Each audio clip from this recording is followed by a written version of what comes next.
Le voyage d'Ernestine, Chantal Sourire. Ernestine est la dernière âme du village. Trop vieille pour s'en aller, accrochée à ses souvenirs, arc-boutée à sa vie d'antan, ses chaudrons et son poulailler. Il y a longtemps déjà, elle était un peu ma mère, une de substitution quand la vraie était affairée avec la marmaille née après moi.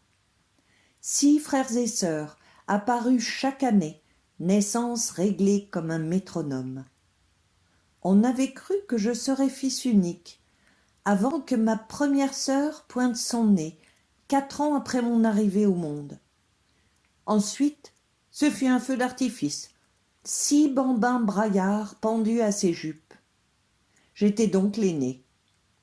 Si ce statut m'offrait un soupçon d'autorité, il m'imposait surtout des devoirs, une besogne digne d'un adulte, la surveillance des oisillons de la nichée et le manque d'affection de mes géniteurs. Un père tué à la tâche sur son champ aride, sa femme occupée à nourrir une tribu exigeante. J'étais le grand, un homme avant d'avoir été un enfant, poussé trop vite, trop seul. Ernestine, veuve sans descendance, l'avait bien compris et me gâtait d'un pâton trop cuit ou d'un câlin, une main bourrue passée dans mes cheveux hirsutes, parfois un œuf encore tiède que je gobais devant son sourire édenté. Le hameau s'est vidé peu à peu. L'attrait de la ville et ses lumières, le confort devenu nécessité, l'espoir d'une vie meilleure. Je reviens aujourd'hui sur les ruines de ma jeunesse abîmée pour liquider la maigre succession qui nous revient. C'est mon rôle, qui colle encore à ma peau. Je suis celui qui sait. Les autres n'ont pas le temps. Ils ont tourné la page d'une enfance rustique, tendue vers de citadines occupations. À moi le devoir d'en finir avec la sombre maison, plus exiguë que dans mon souvenir, la vendre, la brader à qui la démolira pour en faire un pavillon. Me dépouiller des dépendances entorchies où s'éparpillent les rares outils rouillés par la sueur de mon père. Pousser jusqu'au cimetière, accoter à l'église désertée, déposer quelques bouquets de bruyère sur les tombes encore fraîches. Ernestine prend le soleil sur sa chaise bancale, adossée à son mur. Elle écosse les petits pois et ne perd pas une miette de mes allées et venues. Elle sait que je viendrai la voir. Elle n'est pas pressée. Elle vit au rythme des saisons depuis si longtemps. Son visage s'est creusé et le dos courbé, mais je retrouve la danse de ses doigts toujours en action, son regard perçant que le temps n'a pas réussi à délaver et ce sourire de bonté sur ses gencives vernies de rose. Je claque un baiser sur sa joue striée et son œil se voile d'une larme qu'elle chasse d'un doigt rageur. Son silence semble dire que j'ai grandi, un vrai homme maintenant, pas la moitié d'adulte qu'elle aidait à faire pousser, une sorte de tuteur soutenant les rameaux encore tendres. Elle tâte mes muscles, fière du résultat dont elle s'attribue une part du mérite, pas la moindre, la part du cœur, celle qui m'a permis de grandir sans aigreur ni colère. Elle m'offre un café que je boirai dans un verre dépoli. « Tu te serviras, il est sur le coin du feu. » Les mouvements lui sont pénibles. Elle fait bonne figure, mais je devine les articulations qui se coincent sous le douloureux rectus qu'elle s'évertue à camoufler. Je me suis assis sur le rebord de la fenêtre comme avant, quand je chapardais un instant de répit à déguster un verre d'eau qu'elle coupait de piquettes. Son œil bleu en dit plus que les mots. Je sens qu'elle a une requête à me présenter, sans oser vraiment. Un souvenir, quelque poterie ayant appartenu à ma mère, un drap dont elle aurait besoin, ou encore la seule photo de la famille au complet au mariage de la petite dernière. Je fais fausse route. Elle penche vers moi ses épaules creuses et susurre ces mots étranges. Je voudrais voir la mer. Et je prends conscience que cette femme n'a jamais quitté le hameau. C'est le calendrier des postes qui l'a fait voyager, et la vue des falaises s'est invitée un jour dans son esprit pour devenir une idée fixe, un projet que je suis le seul à pouvoir concrétiser. Je suis venu en auto et la côte n'est pas loin.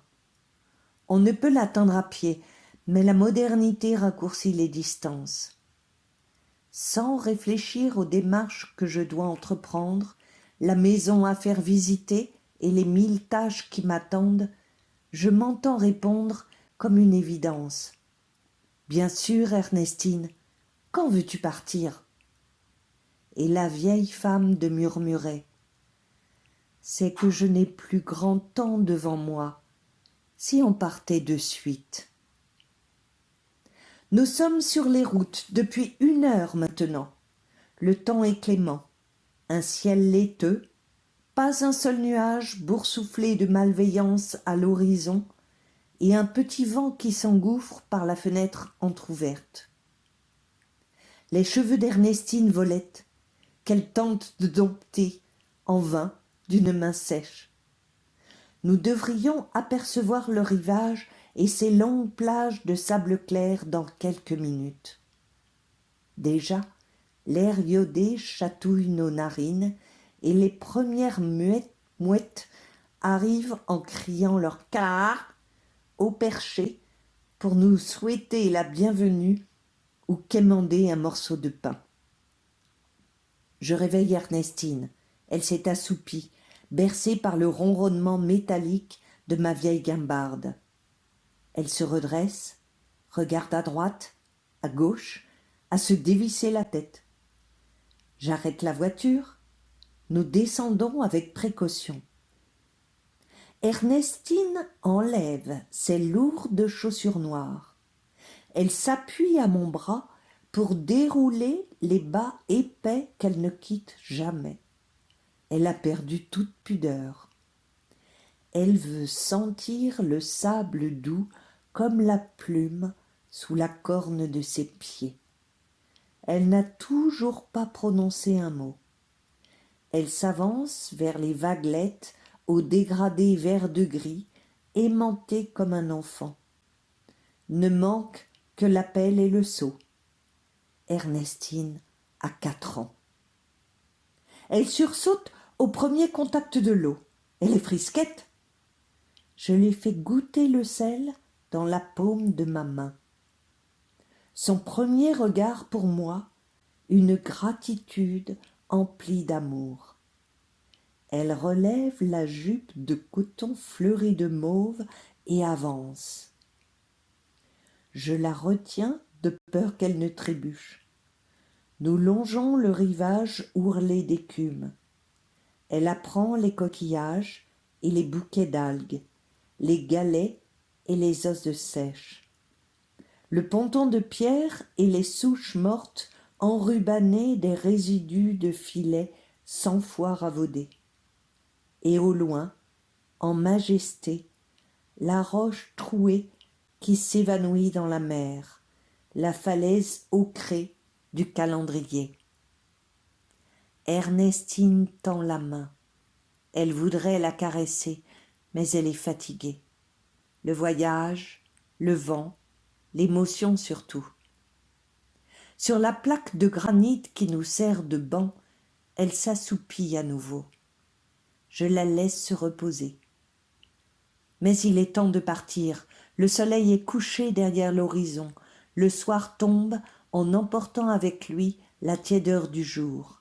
La mer anthracite, miroite de lucioles argentées.